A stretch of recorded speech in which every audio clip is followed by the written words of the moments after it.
ibihe byiza badukurikiye. Uyu munsi ari kuvuga ko Perezida w'u Burundi Evariste Ndayishimiye yaba yageze Entebbe muri Uganda, aho yaba yagiranye ikiganiro na Perezida Museveni wamwakiriye utamuhaye ikiganza, hanyuma bakaba batangiye kugira ibyo baganira. Byinshi mu byo baganiriye byamaze kugera hanze. Museveni hari icyo yavuze, by'umwihariko ibijyanye n'amahoro n'umutekano mu karere.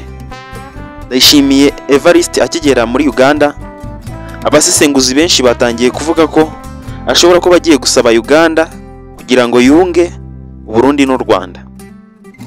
Ibi bibaye nyuma y'igihe kinini Burundi bwarafunze imipaka, bwanga ingendo zikorwa hagati y'Abarundi n'Abanyarwanda. Ibi bibaye kandi mu gihe ingabo z'u Burundi ziri kurwana mu burasirazuba bwa Kongo, aho zamaze kwirukanwa muri Kivu y'Amajyaruguru, ubu ngubu zisigaye mu mujyi wa Uvira wegeranye neza n'umujyi wa Bujumbura. Uyu mujyi wa Uvira, kuva muri Uvira ugana Bujumbura, urugendo rw'imodoka ni amasaha 4. Uyu mujyi wa Uvira uvamo ugana Bujumbura ni amasaha 4. Ibi byavuzweho na benshi kubera ko cyane abantu bari Burundi Bujumbura bagize ubwoba ubwo ingabo zabo ziri kurwanira ahantu inyeshyamba zishobora kubagiraho zikoresheje amasaha 4 ku rugendo rw'imodoka. Ibi byatumye Evariste Ndayishimiye ashyira imbaraga cyane ku rugamba rwo muri Kongo, ahabona ko ari hakwiye kurindira Burundi. Ndetse byinshi mu byo yibwira we na Gisekedi bavuga ko barwana n'u Rwanda ahangaha mu burasirazuba bwa Kongo. Bashinja u Rwanda gukorana n'umutwe wa M23 nubwo u Rwanda rwo rubihakana. Ibi nabyo biri mu byagize uruhare kugira ngo Evariste Ndayishimiye afunge imipaka. Imipaka yafunze ni ihuza Burundi n'u Rwanda. Evariste Ndayishimiye rero nyuma yo kubona ko ingabo z'u Burundi zisumbirijwe n'urugamba muri Uvira, aho M23 ubu yamaze kuzenguruka imisozi yose ikikije Uvira ndetse no gufata ahantu hari ibyambo ku buryo bashobora guhita bamanukira mu mujyi wa Uvira. Uyu mujyi wa Uvira usa naho uri mu mazi abira, isaha n'isaha ushobora gufatwa. Ibi byose Evariste Ndayishimiye ababireba, akaba ari nabyo bishobora kuba byatumye afata urugendo rwerekera muri Uganda Entebbe, aho yakiriwe na Perezida Yoweri Kaguta Museveni. Yamwakiriye atamuhereje ikiganza, atanamuhobeye, ndetse Perezida Museveni yari yambaye n'agapfukamunwa. Byinshi mu byavugiwe mu biganiro bagiranye rero byamaze kugera hanze, byamaze gutangazwa, aho tugiye kubana muri kino kiganiro. Reba munsi gato y'ikiganiro ukore subscribe kugira ngo turusheho kubana no mu bindi biganiro. Ahangaha Perezida Yoweri Kaguta Museveni yafashe ijambo rirerire. Ni mu cyumba giherereye Entebbe, hari abanyacyubahiro bakomeye ku ruhande rw'u Burundi, u Rwanda, Kongo ndetse na Uganda. Muzehe Perezida Museveni mu ijambo rye rirerire, Muzehe Perezida Museveni yavuze ko u Burundi bugomba kureka ibijyanye n'ivanguramoko, ndetse Burundi na Kongo bishobora kuba aribyo bintu bashyizemo imbaraga, bishobora kuba binagira uruhare runini mu gukurura ibibazo bigendanye n'umutekano.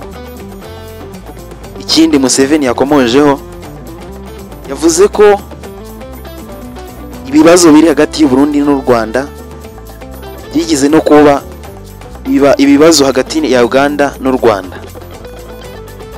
Ati ariko ibyo byose twari biganiriye bikemukira mu biganiro. Yibukije Burundi ko budafite ibibazo byinshi kurusha Uganda, ko budafite abaturage benshi kurusha Uganda, ndetse bukwiye no gushyira imbere ubucuruzi n'inyungu n'ishoramari kurenza gushyira imbere mu makimbirane. Yagaragaje Burundi nk'igihugu gishobora kugira uruhare mu kugira ngo ibibazo bigendanye n'umutekano mukeya haba mu burasirazuba bwa Kongo no mu karere muri rusange ibyo bibazo bikemuke. Ibi bibaye mu gihe umuvugizi wa M23 Lawrence Kanyuka yatangaje ko Burundi bugomba gukura ingabo muri Repubulika Iharanira Demokarasi ya Kongo by'umwihariko muri Uvira byihuse. ngo bitabaye ibyo M23 izahabakura ku mbaraga. Ndetse uyu Lawrence Kanyuka yanavuze ko M23 aho iri ari iwabo muri Kongo, abarundi nabo bagomba kujya iwabo.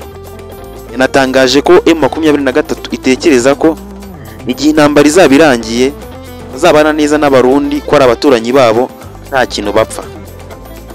Bimwe mu byo M23 irwanira ni ukugira ngo impunzi zitahe. Abahunze igihugu cya Kongo kubw'impamvu z'umutekano ni ukugira ngo basubire mu gihugu cyabo kandi babeho ku mahoro. Ibi byose Perezida w'u Burundi Evariste Ndayishimiye arabyirengagiza, akifatanya na FARDC, akifatanya na FDLR kurwana n'izo nyeshyamba zishaka ko impunzi zitaha. Ibi biri kuba mu gihe ubutegetsi bw'u Burundi CNDD-FDD bwagiye ku butegetsi nyuma yo kuva mu buhungiro. Ibi byabaye no mu Rwanda kandi no muri Uganda byarabaye. Aba banyekongo bashaka gutaha mu gihugu cy'iwabo ku mahoro bari guhangana kandi bari kurwana n'igihugu cy'u Burundi kibabuza gusubira mu gihugu cyabo cya kavukire. Bari no kurwana n'igihugu cyabo cya Kongo kibabuza gutaha.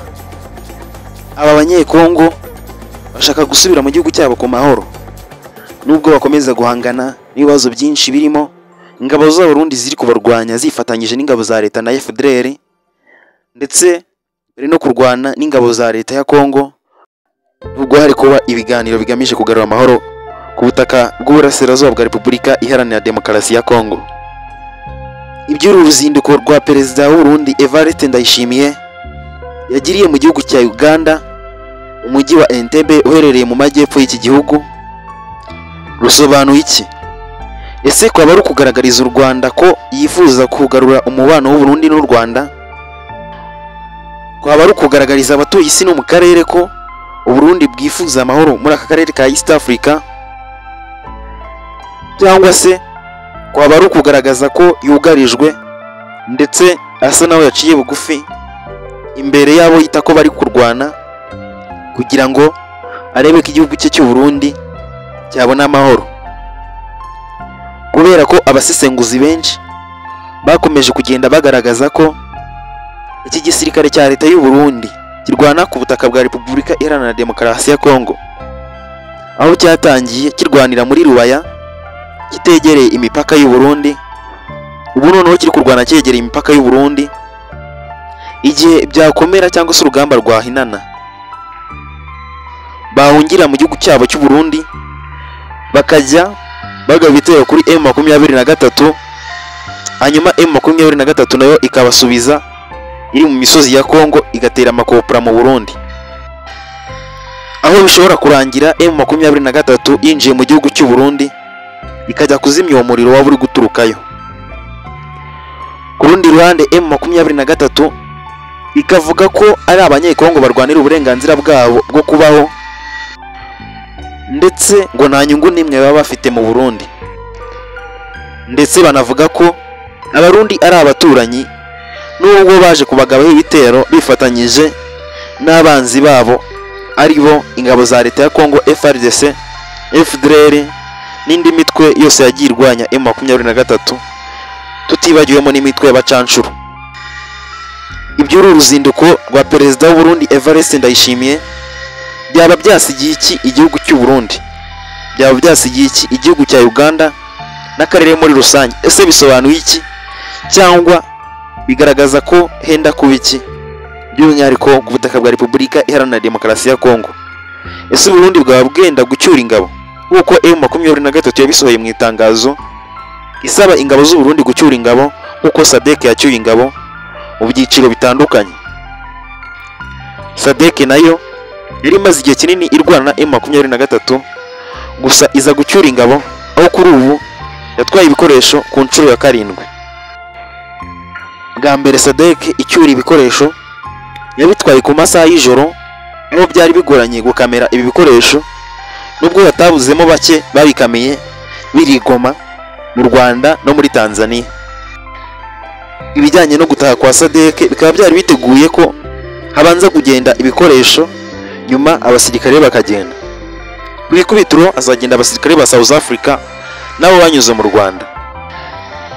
Byose turakomeza kubirebera hamwe hano ku Ishakiro TV, bibategurira nkabagezaho bino biganiro. Nitwa Baraka. Abantu tubana mu buryo bwa buri munsi ndabashimira, kandi ndashimira n'abantu bashya biyunze kuri twebwe. Mugire amahoro y'Imana, turabakunda cyane, naho butaha.